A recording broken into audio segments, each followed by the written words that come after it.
Tighten the 3 clamps one by one.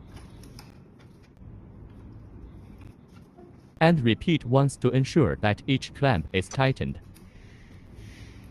这样子才是最紧的。 Until all 3 clips are firmly fastened.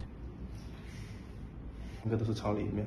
Aligning the handlebars and tighten the screws. If the handlebar shakes slightly, note the screws located on the steering column. You will encounter screws of varying lengths.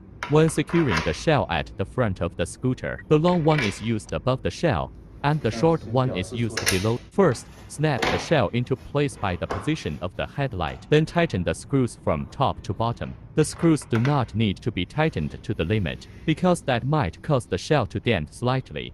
Position the top shell, insert screws. Take out the fixings containing the nuts. When tightening the screws in the front, it may be obstructed, and it will become much simpler if you just release the position of the instrument.